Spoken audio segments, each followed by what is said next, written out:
Oh wow, this is just funny. You're still wearing the ring? Ha! You still have lingering affection towards him? It was probably the best sarcasm Evelyn could say to me right now. Oh yeah, this ring is the wedding ring I have with my current husband right now. Huh? We were classmates in college, and my current husband is a lawyer. Evelyn's face contorts. Hey, Evelyn, did you know this? That men love smart women. And for men, young women like you are there just so that they could play with fire. My name is Sandra. I have been married to my husband, Devon, and it has been half a year since we got married. He was a colleague of mine at work, and we also got into the company at the same time. Each of us had been working hard and contributing to the company on our own. And we got married.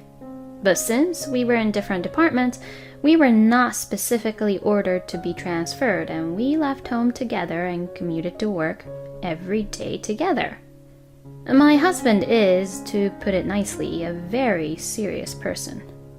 But if I say it negatively, he could be very delusional. I got married to him with the understanding of Devon's strength and weaknesses. Although he could be like that, if you talk to him and explain to him about it, he tends to be understanding. Everyone has their own strengths and weaknesses. I naively thought that since he would listen to me, there would be no problem if I married him. But after getting married, I realized that there was a part of him that I overlooked. When I came home from work, my husband would always ask me what happened at work. How was work today? Here we go again, is what I think to myself. Oh, it's normal. Nothing unusual. Same old, you know. It has become routine for me to answer it that way. Normal? Every day is never exactly the same, is it? Just like the seasons change from day to day, right? Even today, something different must have happened compared to yesterday.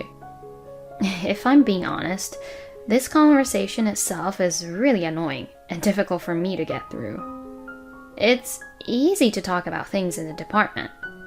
My husband is right. Many things happen every day. But I can see that if I talk about it, it will be even more bothersome. It's going to be a long chat, and it's not like we can find a good solution or anything like that. I come home tired from work, but he says, "This happened to me today." He can talk for hours on end about trivial things that I could have ended the conversation with, "I see, that's life, I guess." I can't seem to just enjoy the conversation with my husband. Today, a new request for approval was made in the planning department. And like this, he gets information really quickly. If he knew from the beginning, what's the point of asking me about it? Oh, that. Yeah. It was you who requested that approval, wasn't it? Yes, so you knew it, didn't you? Of course! I will always have information about what's going on in the company. Especially if it's related to you, Sandra. Oh, is that so? So, about that proposal. Here it is. This is what I don't like. Maybe you should have asked me for some advice. You know, I told you before that I can't consult about it with you, right? Yes, but it's one of the company's most important projects, right? Shouldn't we take in the opinions of as many people as possible? I think my husband is right. However, I am not going to listen to my husband's opinion, because my husband is supposed to include his opinion in the proposal beforehand. It's not just a matter of frequency. It's a matter of how he thinks that what I say is right is the problem here. Each time this happens, I admonish him. If I explain it to him, he finally understands, but honestly, this is getting really difficult for me. Just a few years ago, he never used to tell me how to do my job. Since we got married, my husband was always trying to do his best to proceed forward. I thought he was a very dependable person, but he's not good at the house chores at all. My husband had lived at home before we were married, and all of the housework was new to him. He tried to be properly proactive and do the housework, but this made me do the house chores even more. He could not cook, but one day he put a lot of energy into cooking dinner for me. I am very grateful that he made it. I could taste that he put all his effort in making it. Thank you for cooking dinner for me today. Yeah, but it doesn't taste that good, right? I wondered for a moment what I should say to that. Oh no, don't say that. There is a gray stew in front of me. Burnt bits are floating and it is very thick. What did you put in for the ingredients? Huh? Oh, you don't know? Of course I wouldn't know. Because there's a gray slime in front of me and I cannot see the shape of the ingredients at all. It just looks like a liquid food that you eat when you're on diet. It's mushroom stew. I put beans and mushrooms. So, I guess it's more like beans and mushroom stew. It's my original recipe. I see. The gray stew was very crunchy too for some reason. Did you cut off the stems for the mushrooms? What's that? They are not inedible, but I usually cut off the stems from the mushrooms. And now my husband is in a bad mood by this comment. My husband is the type who would always try to show off how he would do this and that. But when he was in the position where people would give advice to him, it seems like he can't take that very well. I made dinner, Sandra, so please clean up afterwards. My husband said that and went into his room. Normally, I would have felt bad at my husband being in a bad mood, but I was relieved at that moment. All I could think of was that I would not have to finish this bad stew. I took my plate to the kitchen and was really surprised. There was a huge amount of gray stew in the pot. The sink was a mess. My husband, who was cooking for the first time, couldn't seem to cook a meal while cleaning up. I sighed deeply and finished cleaning up the kitchen. I put the stew in the fridge, but Devon never touched it after that. It must have not tasted that great, huh? After that, my husband managed to cook, but his skill did not improve at all, as he does not like other people's advice. And as usual, the kitchen was dirty. I got fed up with this and began to actively cook meals. Then my husband said he would be in charge of doing the laundry. He's trying to find his own role in the house chores. I really appreciated his thoughtfulness, and I was grateful for how he behaved towards house chores. But even with the laundry, he would screw it up. Whoa! What's wrong? He shouted loudly as he took the clothes out of the washing machine to hang them up to dry. What the heck is this? Oh yeah, you left a tissue in your pocket, didn't you? Oh, well, I could just clean and pick them up later, right? He never apologizes. I'll start it over. You don't have to. I'm fine with it. But I don't like it. Oh, well, then just redo yours. I'll just hang them out to dry. There will be dry tissues all over the balcony if he does that. Who does he think is going to clean the balcony then? Sure enough, dried tissues were everywhere around the balcony. But my husband didn't seem to pay any attention to that. He did not even try to listen to my advice this time too. After that, he continued to do house chores a lot, but still forgot to take the tissues out of his pockets. When he moves around, my workload increases. I can't seem to help him since he won't even try to listen to my advice. Like this, I became stressed out, and before I knew it, I started doing all the house chores. But my husband seemed to think that I wasn't relying on him much. I think he wants me to depend on him. But I don't know how I can depend on him. As these days continued, our conversations decreased. And after 6 months of marriage, I felt that we were in a bad situation.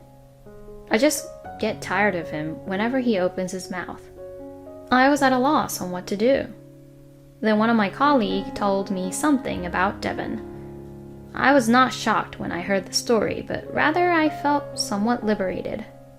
And soon after, my husband told me about it. I need to talk to you. What is it?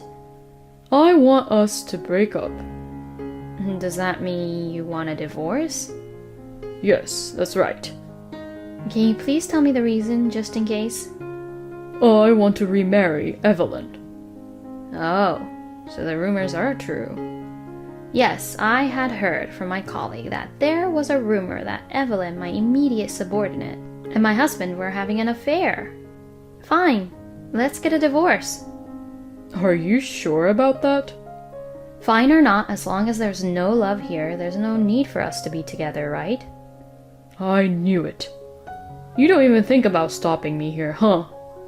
This was my last bet. Huh? I was going to stay if you were going to cry and stop me. But you don't care about me anymore, huh? Can you please not say anything so stupid? Your last bet? This isn't kids' romance. We're married, for God's sake. Be realistic. You're always realistic like that. You've changed so much after you got married. Look, let's just cut the crap and just give me the divorce papers. Divorce papers, huh? Well, I don't have it. Huh? Oh, I didn't think we'd come to a decision so quickly. Well, you're right. It was all decided very quickly. Well then, get the divorce papers tomorrow. Are you really sure about this? Yeah, it's fine. I'll make sure to request for alimony. There's no shared property, so we don't have to request each other about it. Why? Huh? Why are you so calm about everything that's happening? So you really didn't love me after all, huh? I did love you. I loved you before we got married. But after we got married, I saw parts of you I hadn't seen before, and I got fed up with you, that's for sure. You said I've changed? But you've changed too. Well, I guess our personalities don't really match well with each other. And it's nothing we can do about it. But you're the one who cheated during the marriage, so you'll need to take responsibility for that. I understand. Later, Devin got the divorce papers, but he summoned Evelyn to the house, which I really did not expect. Oh, sorry about everything that's happened, Sandra. The fact that you came to my house, does that mean you were able to prepare the alimony? Yes! I brought the $20,000. Saying that, Evelyn put an envelope on the table. Inside the envelope, there was the $20,000. Alright, good. I was able to confirm the amount. And did you transfer the $30,000? Yeah, of course. When I checked it on my phone, I found that the money was also transferred to my account properly. Well then, now that that's done, I have nothing more to say. So can you please leave? You're the one who's leaving though, right? Because this house is owned under Devin's name, isn't it? Excuse me? When I look at my husband, he is looking down without making any eye contact. Ah, I get it. There seems to be some kind of misunderstanding. Well, I'm going back to my parents' house for the time being, and the two of you need to have a proper discussion. As I was about to leave the house, Evelyn stopped me. Sandra, men, you know, like girls who are young and are amazed at anything they do. It looks like you didn't have enough of that cuteness in you. Oh, is that so? Thank you for your advice. Are you frustrated? Pardon me?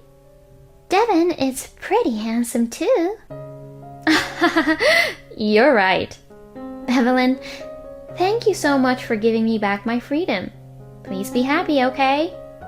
Evelyn gave me a wry look as I smiled broadly, but I didn't care and headed for my parents' house. Of course, I did not forget to file divorce papers on the way to my parents' house.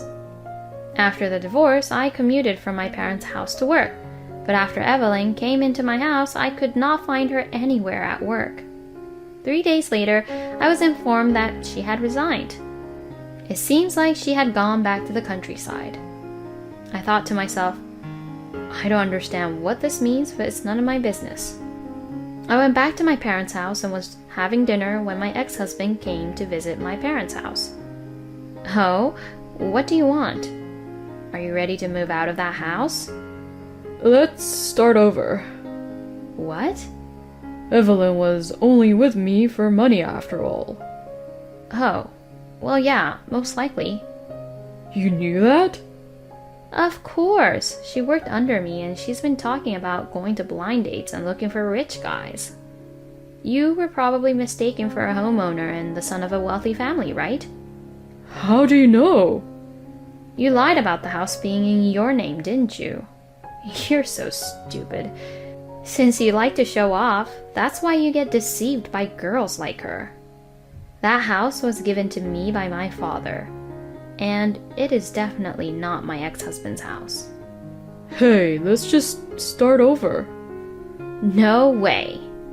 Why? Because I'll teach you all kinds of things again. So I'm telling you, that's what I hate. I mean, you're in sales, aren't you? Why are you interfering with my work when I'm in the planning department?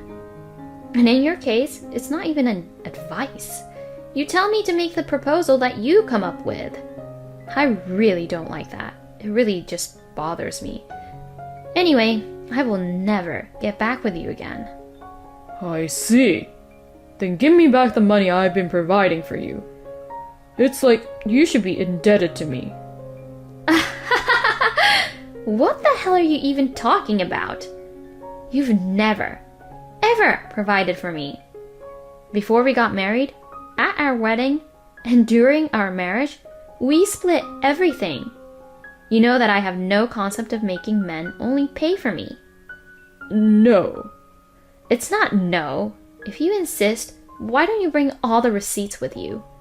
I hardly depended on you. You better get out of that house in a week, or I'll hire a lawyer and sue you. I slammed the front door behind me. After that, my ex-husband, who had no money, moved out of the house he was used to living in, perhaps wanting to avoid causing any problems. And before I knew it, he had left the company as well. According to my in-laws, they don't even know where Devon is. Well, I predict that since the affair between my ex-husband and Evelyn was known throughout the company, he could not continue to stay at the company. I have become the center of attention too, but I have done nothing wrong. As I pushed forward with my work confidently, that incident was no longer a topic of conversation. Then one day, 3 years later, I saw someone on the street. Oh, it's been a long time, Evelyn. Oh. It had been 3 years, but she seemed to remember me too. You broke up with that person, didn't you? So? Are you still single? It's none of your business. That's true. Handing out flyers in this cold weather is a tough job. Good job for doing it, Evelyn. Oh, wow. This is just funny. You're still wearing the ring? Ha! You still have lingering affection towards him? Was probably the best sarcasm Evelyn could say to me right now. Oh, yeah. This ring is the wedding ring I have with my current husband right now. Huh? We were classmates in college, and my current husband is a lawyer. Evelyn's face contorts. Hey, Evelyn, did you know this? That men love smart women. And for men, young women like you are there just so that they could play with fire.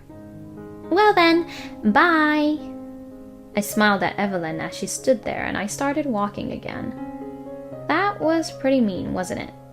But I felt like I could take a revenge on everything that was done to me at that time, and I felt totally refreshed and started to move on forward.